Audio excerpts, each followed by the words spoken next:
and welcome to the rolewise podcast, the show where we talk about things related to tabletop RPGs.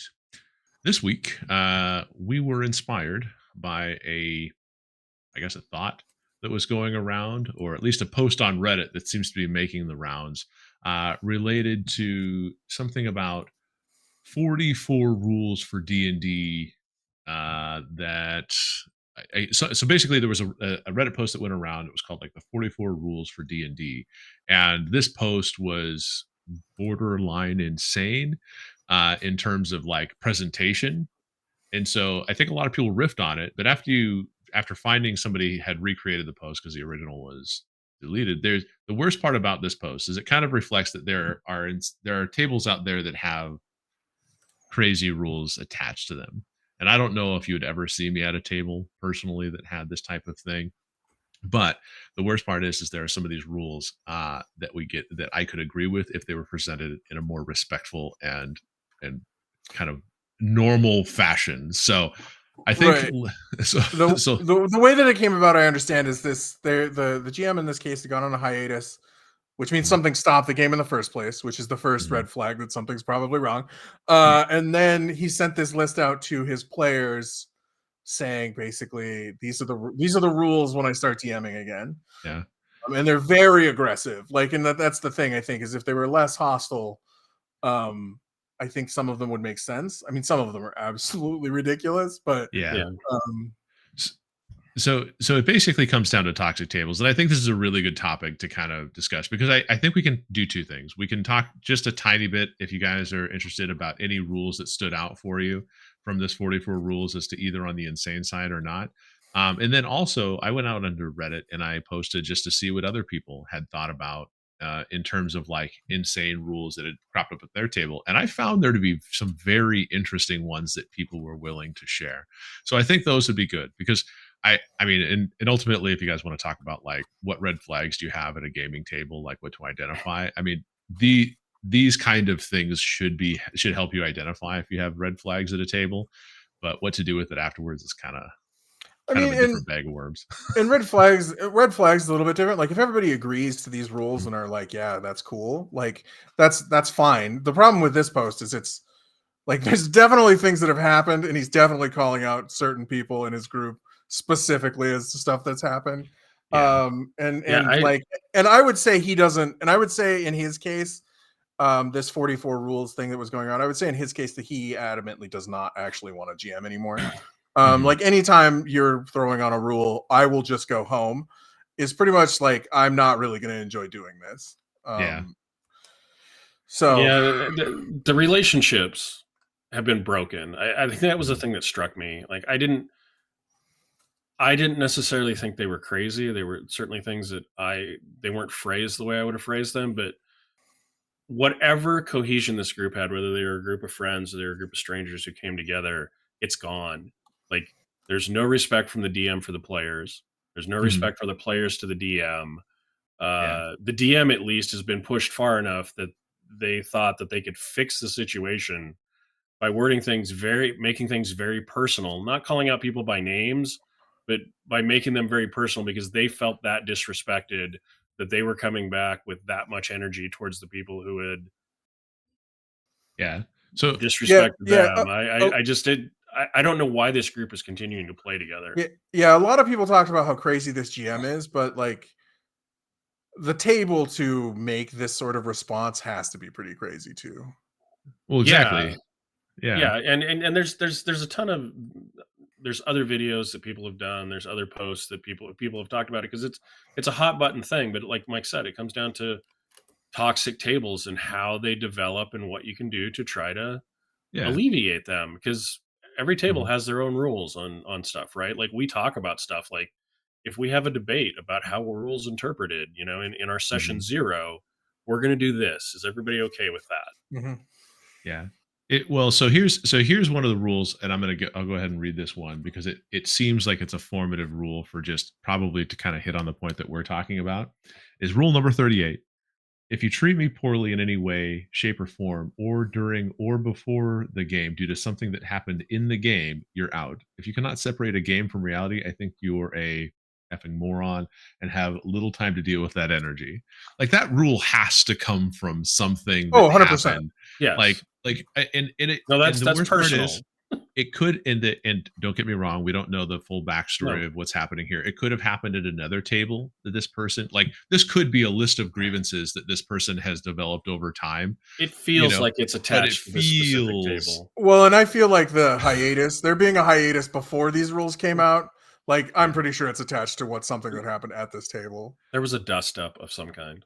Yeah, and I mean, if you want to know that, like how this person is, once they've put it out there as a rule 44, I'm never just threatening you, I'm promising you. Like,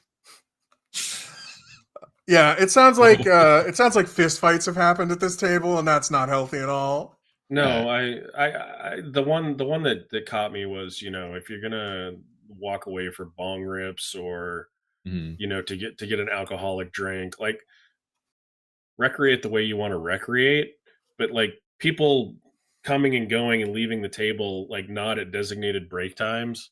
Now, mhm. okay, now I sound like I'm the manager, but Hey, sir, this is Arby's.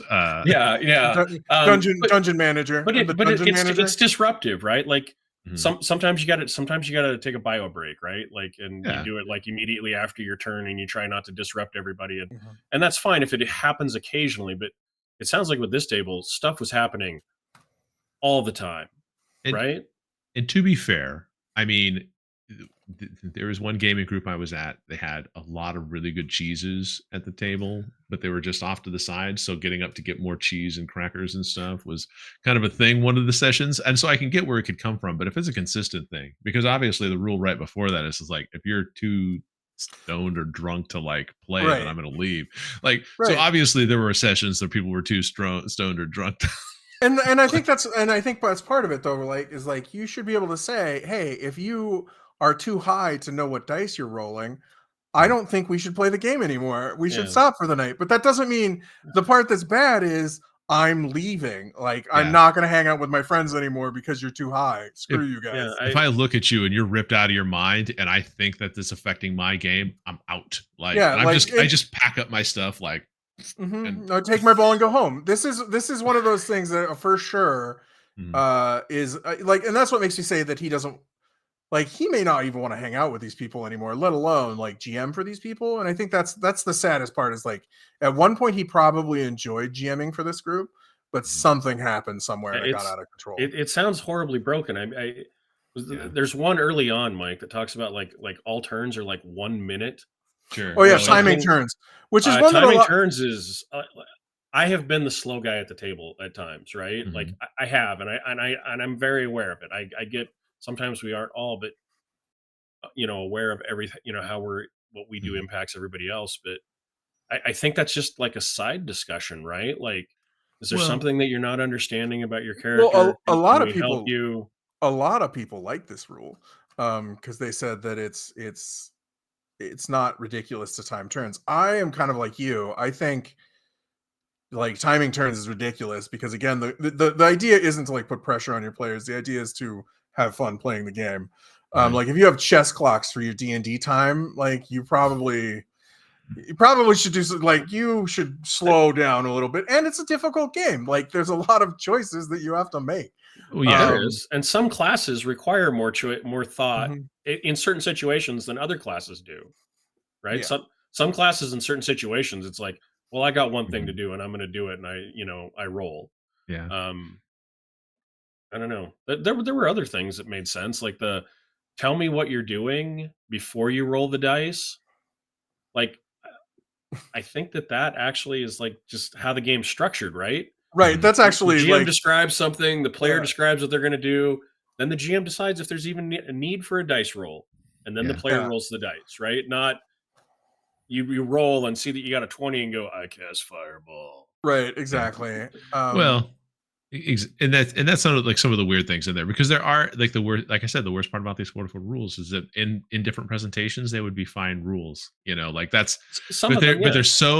they're so conflict heavy that it's just like I'll poke you in the eye and leave and all that Yeah, stuff. well, there's So so much Well, emotion. There just the I'll leave part is mhm, like it means that he doesn't want to be there. Like, and I think this, and I hope I hope his like table, like that's the hint, right? Is I'll just leave. It means I don't want to be there, which means I think this was probably a passive aggressive way to just try and get out of GMing at all. Like, Well, possibly. hopefully these rules will make them not want to It, play, and then I don't have to worry about it. Yeah. When I read them, like when I stepped back a little bit, because like some of them made me feel a little sad. This whole list had like divorcing couple Yeah. going over to the in-laws for holiday dinner, energy. Like it's. I don't know why these people are getting into a room with each other when some of them obviously don't like or respect each other. Yeah, it is a disintegration of a group. That is what this is, and that does make it sad because I've been in groups like this where like you just don't enjoy being there, and either you don't enjoy running the game or you don't enjoy playing the game anymore, and then like it's like it's hard. It's like I don't want to be around my friends anymore, or I don't want to at least be around my friends in this environment anymore, and like it's hard. Yeah. Well, go ahead, Mike. I was just going to say, and the hardest part about this is that this entire thing, if it's not made up, this could all be a fake internet made up for internet points, and it just kind of blew people up. People troll like on the internet, Mike. Oh, it could be. You mean the stories I read? Am I the asshole? Some of those aren't real. Yes. I don't know. It's too crazy in my opinion to not be real. Like sometimes there's no way anybody made this up. There's no way that somebody was actually this crazy to have devised this fiction. The fact that it got taken down after all of the crap the original poster took. I think that indicates that it may have been real. Somebody was just like, they thought they were rallying support. I'm certain posting it on Reddit didn't help the game go any smoother. No. You did what? Well, yeah, all of a sudden, I'm sure it blew up, and all of a sudden, somebody at the table was like, ripping on bongs and basically saying, "Hey, did you see that post about your 44 rules, dude?" And how they're stupid and you're horrible. Yeah, exactly. How you're just an insane person. Everyone was clowning on you on the internet. Ha ha ha. And then he got up and left. And that's what happened. Well, I mean, that would be the only. I mean, if I was burning from that much rage and shame, I would be out of there too. Like, I don't think I would have been like, "Oh, I'm cool, calm, and collected. Let's play the game." Like, cool, calm, and collected is not what I would describe that list as. But anyways, so go ahead, Jeff. The hard part for me is that even if the list had been written without emotion and had 44 really great ideas for rules for a table, this was done too late. The damage was already done. Forcing players to play when they're not ready to play, like we talked off camera, like when we were talking, I think there are times where a group wants to meet right regularly. You meet once a week, and 2 or 3 of them are having a bad day or a bad week, or they're just not in the mood to play that. They showed up, but I think you have to be able to read the room and sometimes not play, or sometimes talk about things. Like, how do you guys think the campaign's going? In that 15 or 20 or 30 minutes of BSing, while everybody's eating their burritos. You know what I mean? Because people are arriving after. I always did that when I went to Brent's house. Burritos. I'd be coming from work and I'd stop at Taco John's and get burritos. Burritos. Well, and that's and I think we talked about this in an earlier episode. Like, how do you get people prepared for your game? And just like sometimes, like, I think I made the joke that if the DM uses Inagata Davida as their entrance theme for the game, they might not want to play that day. Like, and that's the thing is like, sometimes you got to identify, like, we have other things that we need to do because it's a social thing. Otherwise we'd all be playing solo role-playing games. And so like, and then when you don't want to play with yourself, it's a real problem. But anyways, no, it isn't. Yes, it is. Bazing. But anyways, so like that's the thing. It's like it's just interesting that it got to that point. Like I can't he should have just said the hiatus isn't going to end. Like the game's just over. And hopefully somebody can find a new group or whatever. But yeah, that's a rough one. That's a really rough one. Yeah. But it was interesting. No, it was. I mean, honestly, it kind of shows you that that there are tables out there that are crazier than yours. So you can have some sort of umbrage in that, I guess. I never doubt that. A friend of mine told me of a pickup game that he went to with people that he didn't know. But it was a pirate game that was, let's say, inappropriate in ways that made him uncomfortable and never went back. That's fair. That's fair. Yeah, not every table is for every player, but True. I don't know. And you can usually suss out a lot of these when you just do a good session 0 and you level set how the game should be played. I'm not Yeah. saying that wasn't done in this case, and I'm not saying that it just fell off the we don't rails know. anyways. But it's just you can usually like a session 0 will at least tell you the type of game you're looking to play as a DM and the type of game the players want to play as players, and you can kind of align yourself so you're not like wanting to be a super serious, because there are tables that really want to be super serious about the game that they play, and they really great. want If that to be everybody's on the super same page. focused. But Right. if that's not what they want, then that's and fine. you can't force it. Like, No. I think that's the thing that you need to realize. If you are trying to run a super serious game and your players are cracking jokes and making fun, Mhm. I mean, A, that's going to happen because, again, it's social. And B, Mhm. if it's really tense, people use humor to break the tension and feel more comfortable. And C, it might not be the type of game that they want to play. They might want to play a game with more humor in it. Sure. And you can't just force people to like buckle down and be serious actors for Mhm. 4 hours once No. a week. Like, you can't force it. They have to No. be into it that way. That has to be their style of game. And if you get one of those tables that's super interested and they have like a super rigid ability to get through like the campaigns because they just want to get through it in a way that's fun for them, that's great. We're not telling you how to have your fun. We're just saying that if the GM wants to do that and the players don't, you're going to have this kind of Right. It's just happen. it's cooperative, right? Like, Yeah. so if people want to play a comedy game, or if they want a serious game with comedic elements, like, it's going to happen. One person can't dictate other people's fun to 4 people. They can try, but eventually it's going to blow up in their face, much like this.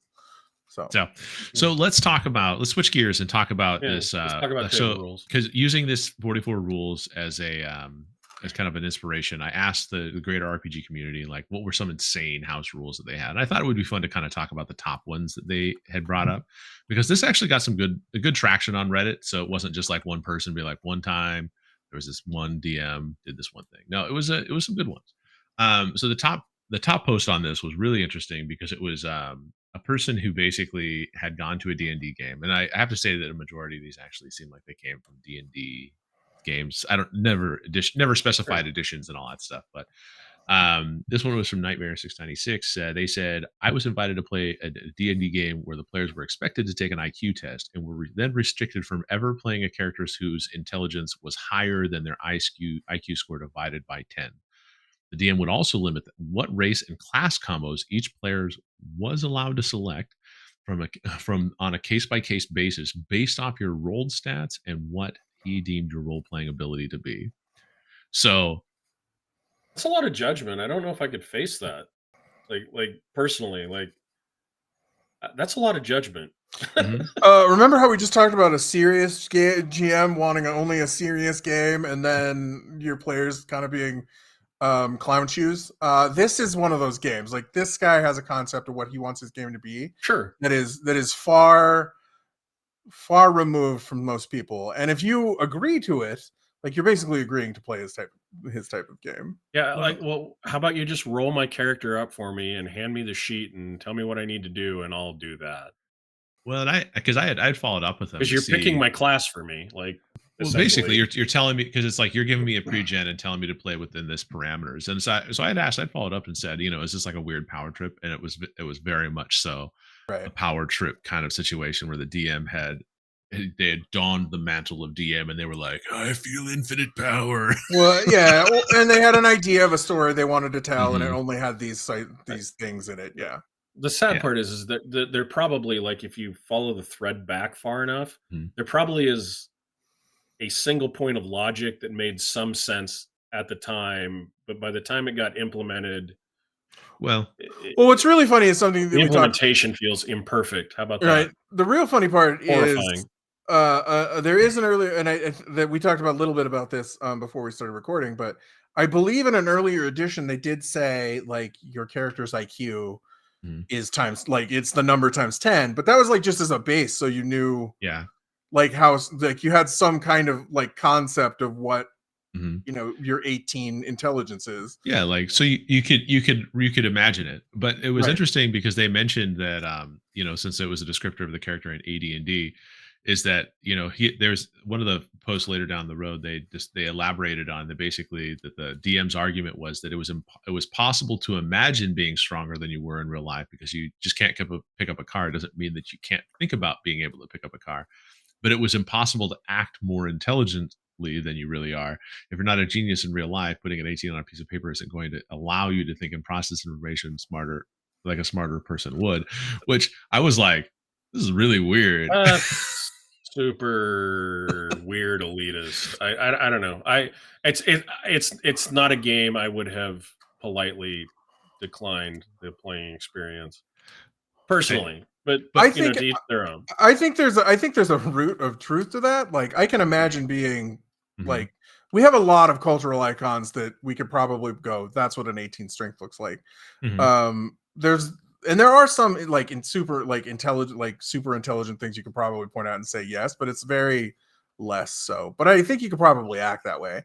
Yeah. And that's what skill, and that's what, again, like we talked about before, that's what skills are for. Like that's why Exactly. that's why that's I'm not going to talk about OSR. Anyways, moving on.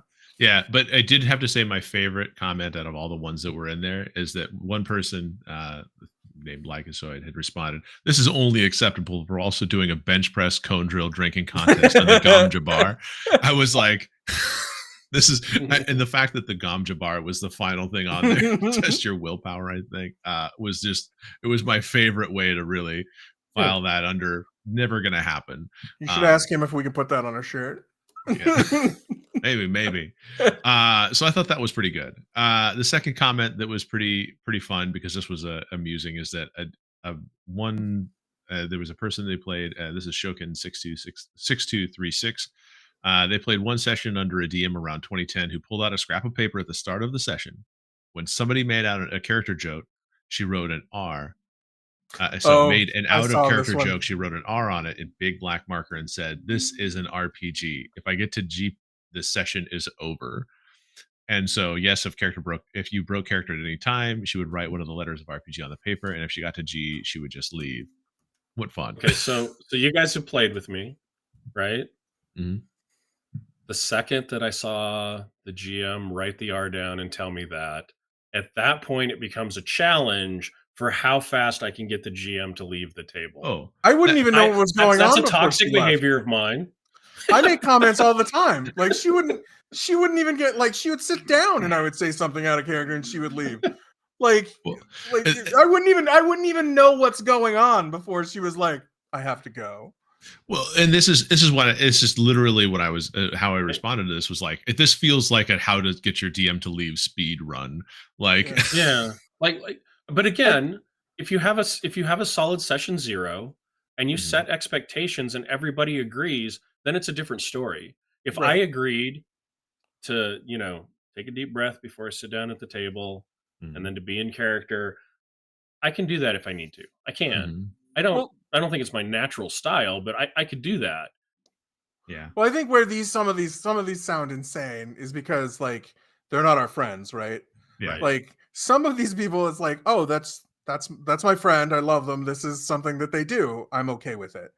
And so that's how you play your game. Like, and so it's okay, but like out of context, like some of these are just nuts. Like making peanut gallery comments that I think are funny. Like that's like 50% of what I do during a game.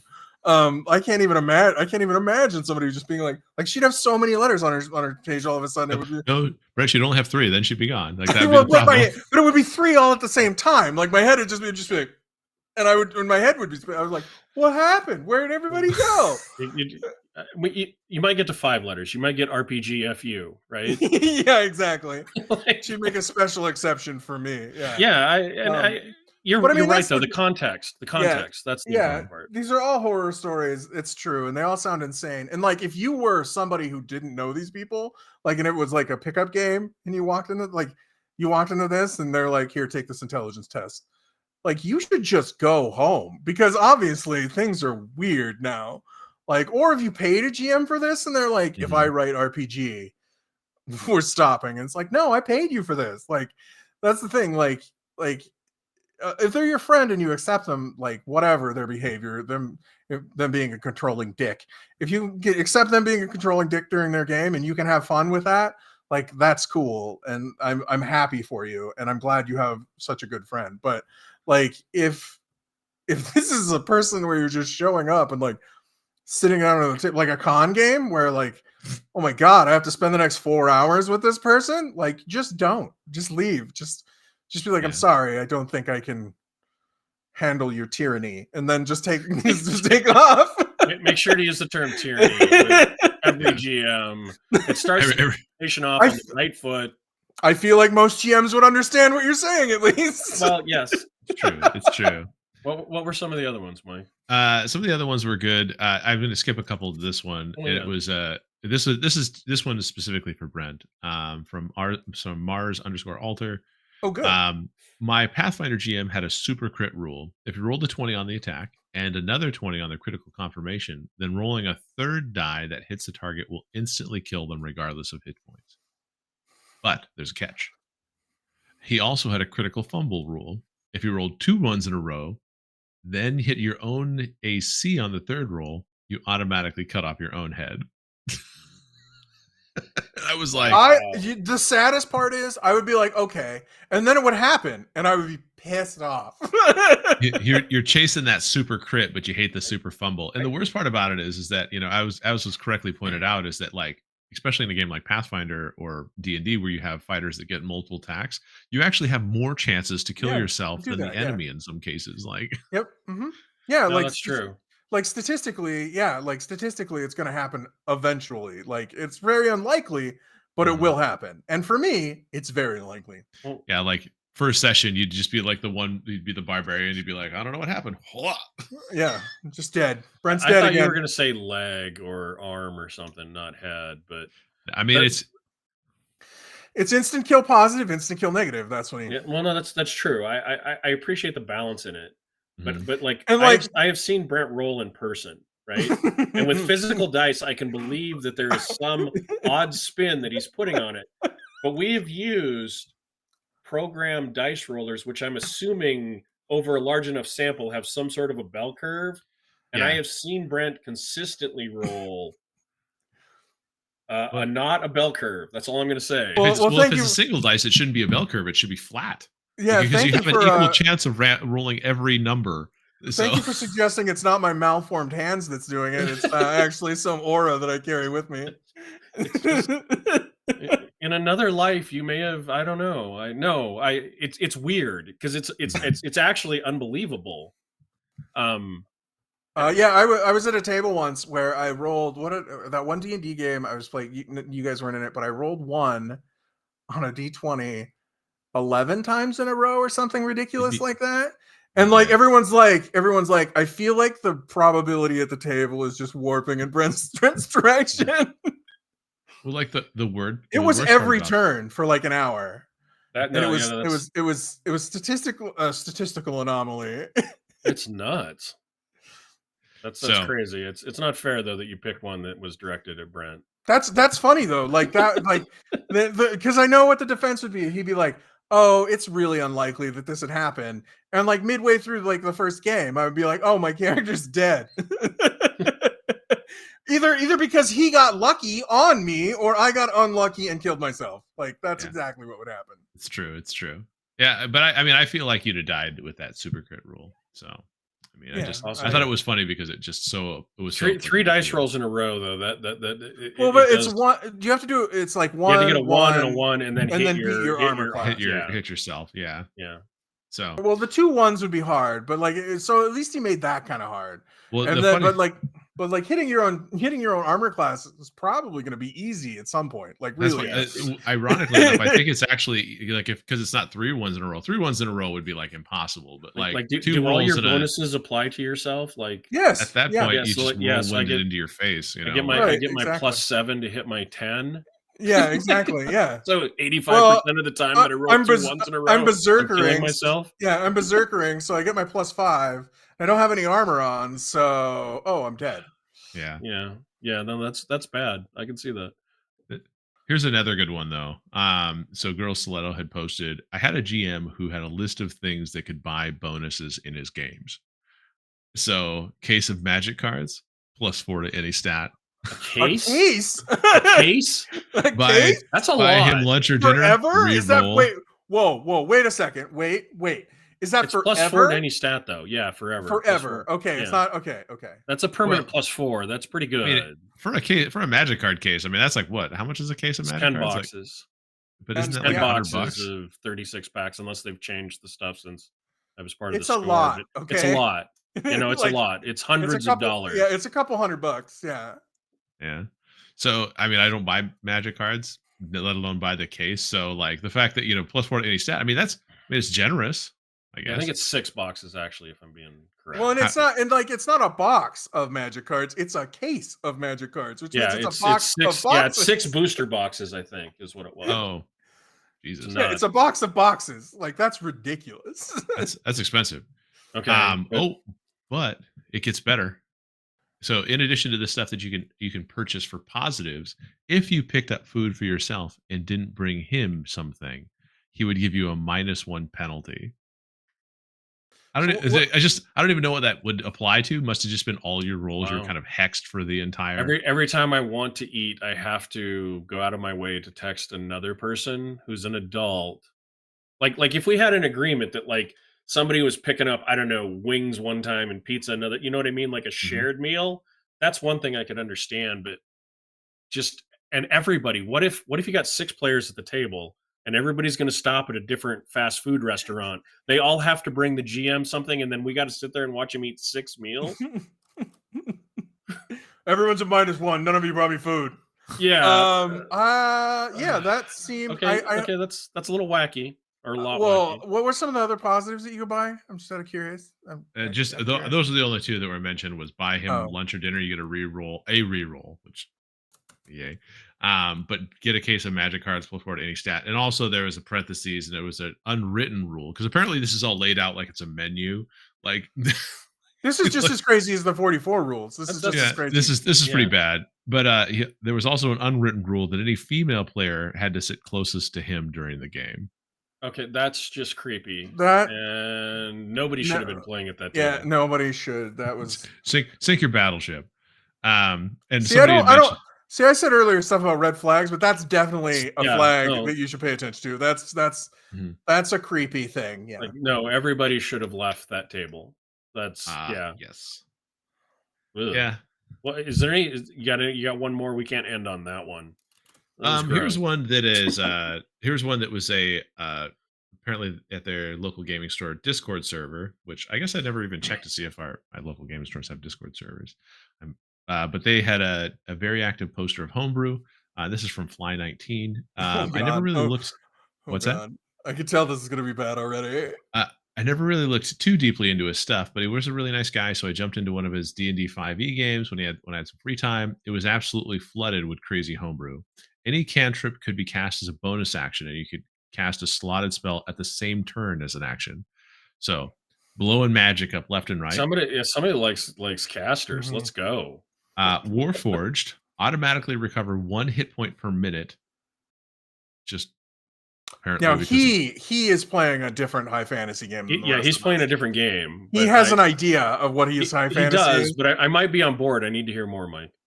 so many criticals and fumbles. It doesn't even explain the critical and fumble Just rules. a lot.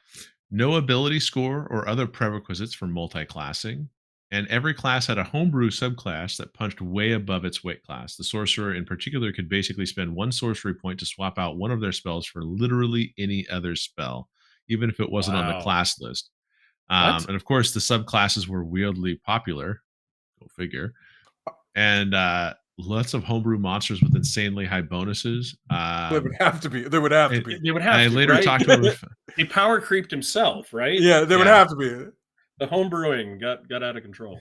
Well, and what's ironic is that he did mention to him that I later talked to him and found out that he didn't know what bounded accuracy meant.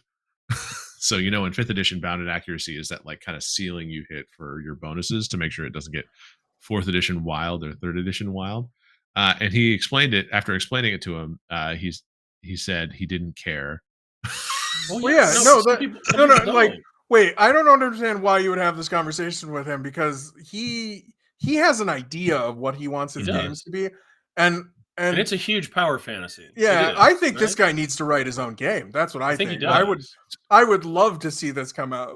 So here's a funny thing. He was also speed running, and they were trying to go through because apparently this person went through a handful of sessions, and they were going through Curse of Strahd, and he rushed through, and we're gaining like 2 levels per 4 to 5 hour session.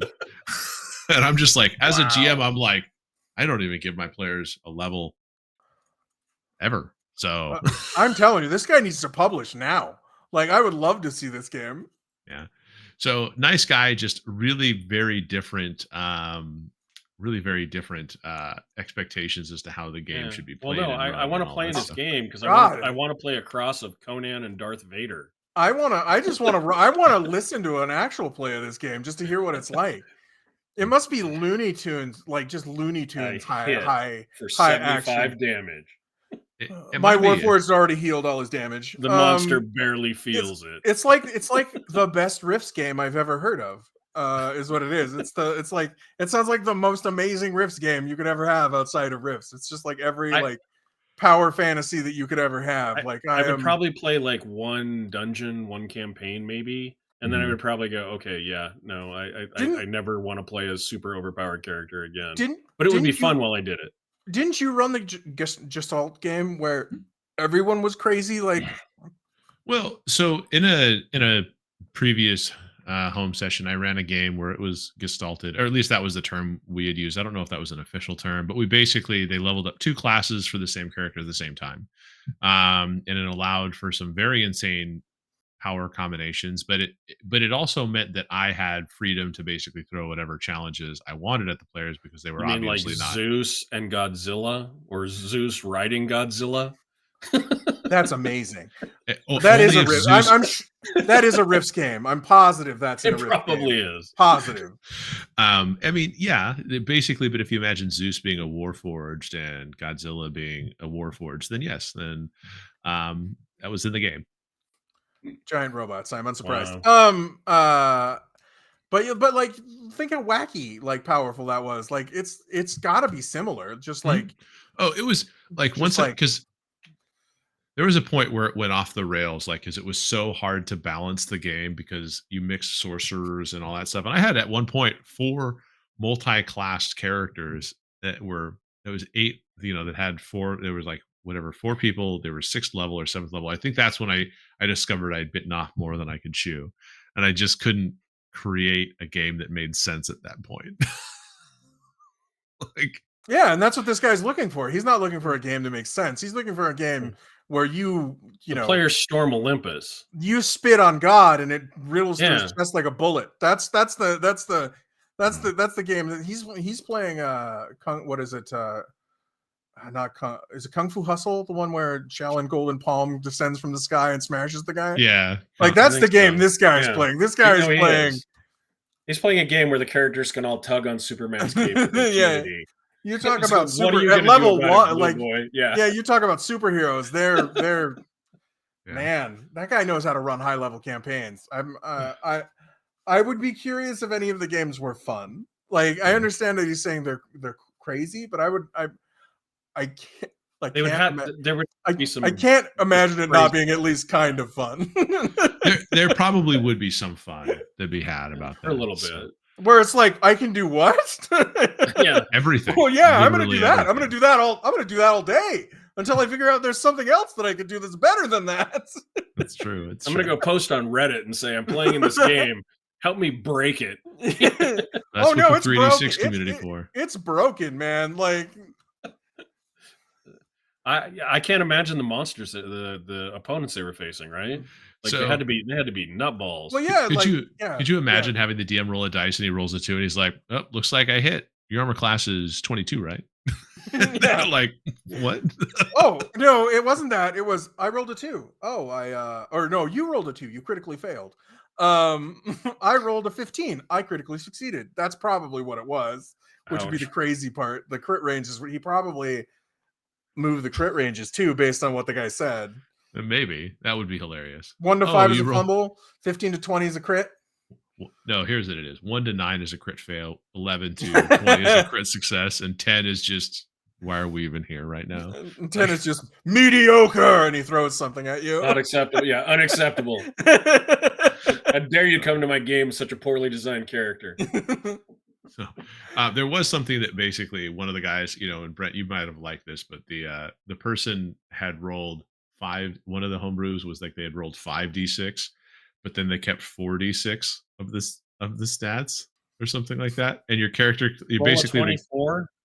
yeah, it was basically they were like your character Unlikely, stats were but- like between 13 and 18, with most people's being in the 15 and 18 range, because it was like So you what's mean the back point? like when I was in middle school, Mike? See, when I think that's- when we were budget, like you could re-roll anything under a 3-4 times. See, I think that's funny because like the easier way to do that is like just do a point buy with more points. Like just Yeah, You would think so, but no, you'd well, show they up like to your- rolling dice. They like rolling dice. like rolling the obviously. dice. Yeah. Well, they like to show up with 18s in every stat too, because like obviously you show up with like a 12 in a stat, and they're like, "Are you sure you want to play that character? That's going to be really No, weak." they say we don't think you're that smart. We don't think you have 120 IQ. You can't be at our game.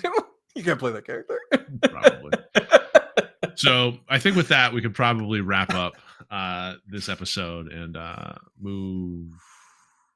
I think we just told a bunch of people that they're doing their fun wrong. By the way, just for the record. yeah, I think we did. we were just Not reading right. about their fun and listening in on their stories, because I think the people that were posting were thinking the fun was wrong to begin No, with. that's for So sure. I think it's secondhand wrong fun at this point.